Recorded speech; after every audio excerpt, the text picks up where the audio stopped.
Hello and welcome to News Review from BBC Learning English. I'm Neil. Joining me today is Tom. Hi, Tom. Hi, Neil. Good morning and hello to our audience. What's our story today? Our story today is about Myanmar, where the military has taken control of the country. Okay, well, if you want to test yourself on any of the vocabulary you learn in this programme, don't forget there's a quiz on our website at bbclearningenglish.com. Now, let's find out some more about this story from this BBC radio report.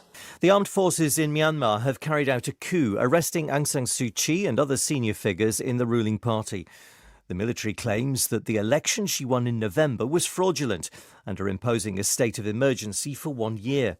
So, there was an election in Myanmar in November 2020. The army, or the military in Myanmar, claim that this election was fraudulent or a fake. As of the time of recording, the army have taken control of Myanmar and for 1 year they have created a state of emergency.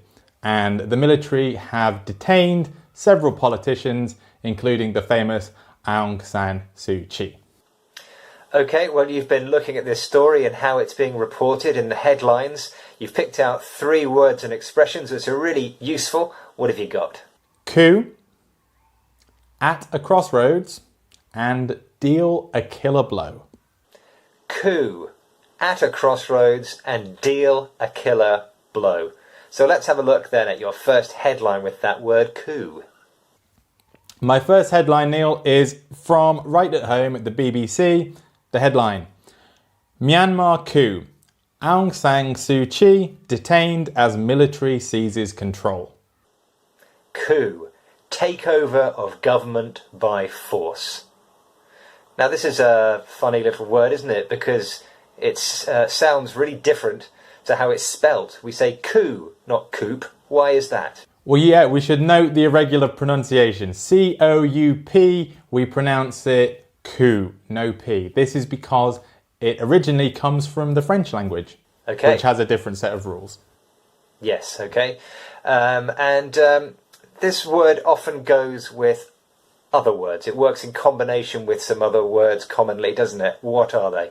Yeah, so some common collocations of coup. We have major, a major coup, attempted, an attempted coup, a failed coup, one that didn't work, and my favourite collocation is bloodless, a bloodless clue. Sorry, a bloodless coup. A bloodless coup is a coup when there is no violence. And this is interesting because it sort of suggests that normally we could expect violence in a coup. That's right. When we talk about coups, we're not talking about the democratic transition of one government to another. We're talking about usually an army or armed forces taking control of a government illegally. By force. That word force is really important, isn't it? Yeah. I have seen this word, though, used differently in connection sometimes with sport. So let me give you an example. My favourite football team is Portsmouth Football Club, because that's where I'm from. But unfortunately, Portsmouth are not a very good football team at the moment. They are in the lower divisions. So if I read in the news that Portsmouth had signed Lionel Messi to play for them, I would say, wow, what a coup for Portsmouth. That means an unexpected success. It's got nothing to do with military takeovers. Yeah, so we can have a coup as an important and unexpected achievement.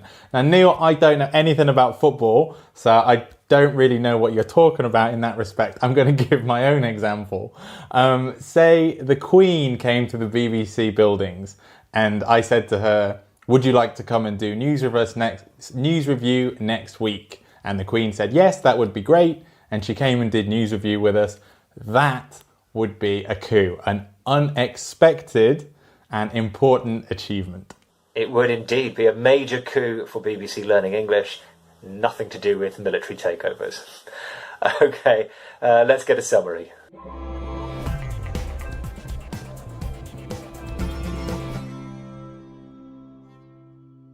If you'd like to watch another video about seizures of power, we have the perfect one for you, an anniversary. What's it all about, Tom? It is 100 years since the Russian Revolution. This is an old news review, or a news review from the archive, and you can find it by clicking the link. Yeah, it's from 2017, which was 100 years from 1917, of course. Let's have a look at your next headline. My second headline is from Sky News. The headline: Myanmar, military's rogue move puts country at dangerous and disturbing crossroads. At a crossroads. At a point of change.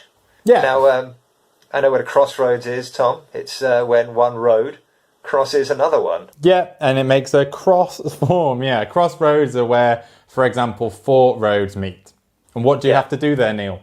Well, when you approach a crossroads, you have to make a choice about which direction you are going to go in future. So that is the literal meaning. But we're not talking literally here, are we? No, it's figurative. So if at a crossroads is at a point of change, we are at a point of change because one way or another, we need to make a decision about which way to go. Yeah, okay. For example, when I was 18 years old, I'd finished what we call A-level in the UK, or in England, and you have a choice then. Are you going to then study further, go to university, or perhaps get a job? And that is like being at a crossroads. We'd say that's a crossroads in your life. You have a choice about what direction to take in the future. You've wrapped it up perfectly, Neil. I'm not sure what else I can tell you on that one. At a crossroads, at a point of important change, and we need to make a decision about which way to go. Okay, shall we get a summary of that?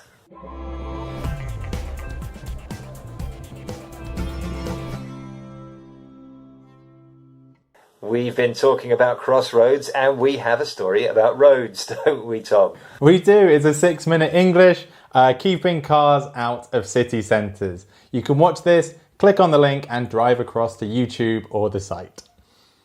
Okay, let's have a look at our next headline, please. My next headline is from The Telegraph, another UK paper.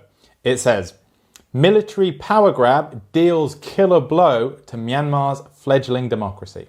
Deals a killer blow, ends something suddenly and violently. Now this is an interesting expression. It's made up of lots of words that I know, but I can't really get the sense overall. So shall we start with killer and killer blow? Yeah, so a killer blow, I imagine, probably comes from boxing. So a blow is a strike or a hit. So a killer blow would be the one that ends the fight, the ones that knocks your opponent out.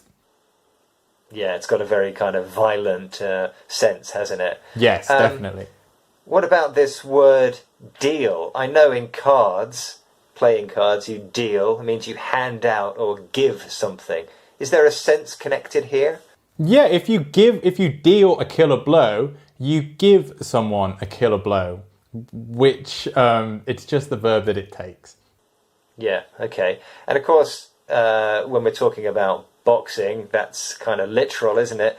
We're not using it literally here, we're using it figuratively. It's figurative here. So in the headline, it's talking about the killer blow to Myanmar's fledgling democracy. Fledgling means young. So it's ended. The opinion of the writer is that this military coup has suddenly ended this young democracy in Myanmar. Okay. And we hear this often, this expression used in connection with business, don't we? Yes, in your everyday life, you could use it with relation to business. For example, COVID. If you own a struggling business and then COVID comes and there's all these economic changes, we could say COVID has dealt your business a killer blow. Yeah, if it sort of ends it, if it finishes it. Yeah, okay. Well, let's get a summary of that.